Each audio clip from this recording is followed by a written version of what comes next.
I'm more obliged to you than I can say, but I'm bound to make things clear. I'm an innocent man, but I'm wanted by the police. I've got to tell you this, and I won't be surprised if you kick me out. That's all right. Don't let that interfere with your appetite. We can talk about these things after dinner.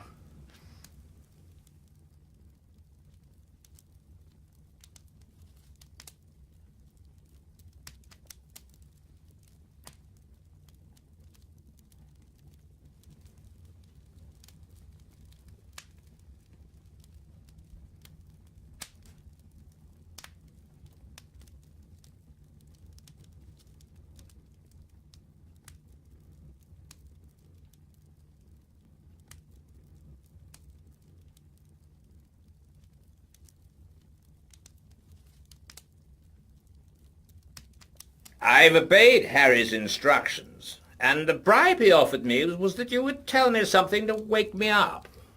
I'm ready, Mr. Hannay.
You may dismiss the police from your mind.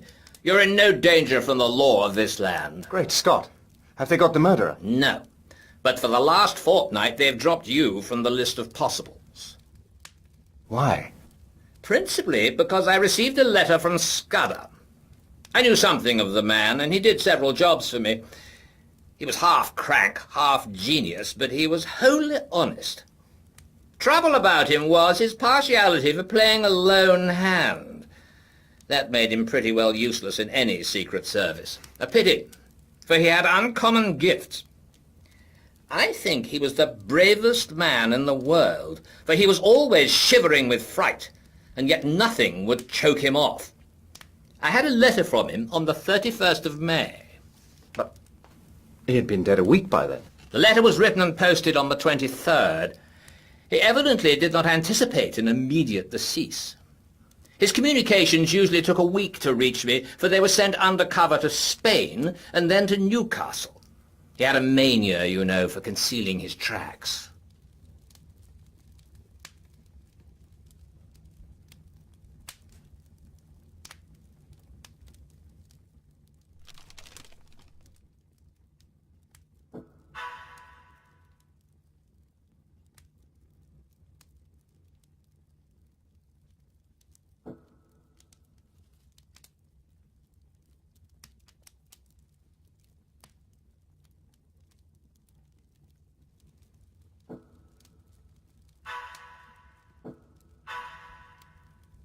I think his object was to clear you if anything happened.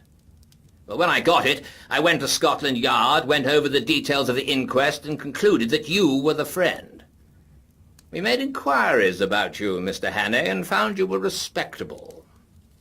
I thought I knew the motives for your disappearance, not only the police, the other one, too. And when I got Harry's scrawl, I guessed at the rest. I've been expecting you any time this past week. Thank heavens.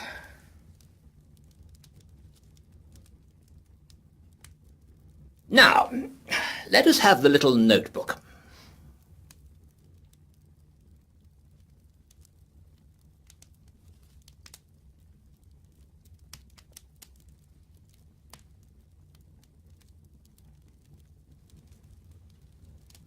I don't know what to make of it.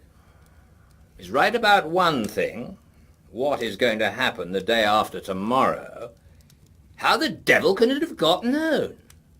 That is ugly enough in itself.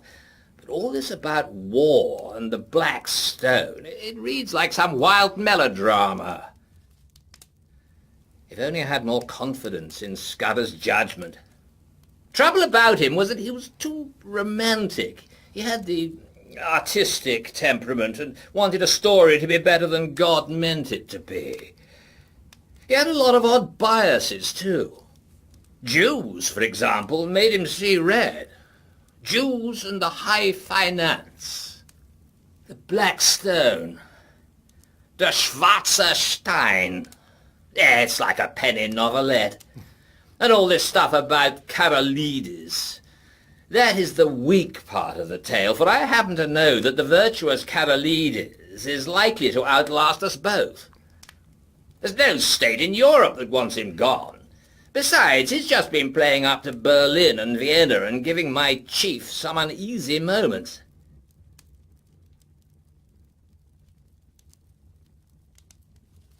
No. Scudder's gone off the track there. Frankly, Hannay, I don't believe that part of his story. There's some nasty business afoot, and he found out too much and lost his life over it. But I'm ready to take my oath that it's ordinary spy work.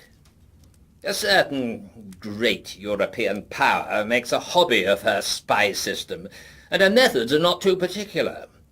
Since she pays by piecework, her blackguards are not likely to stick at a murder or two. They want our naval dispositions for their collection at the Marineamt. But they'll be pigeonholed. Nothing more.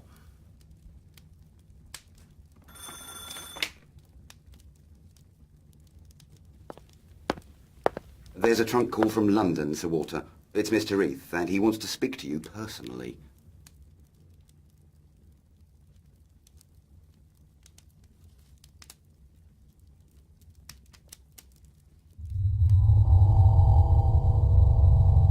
I apologize to the shade of Scudder. Karolides was shot dead this evening at a few minutes after 7.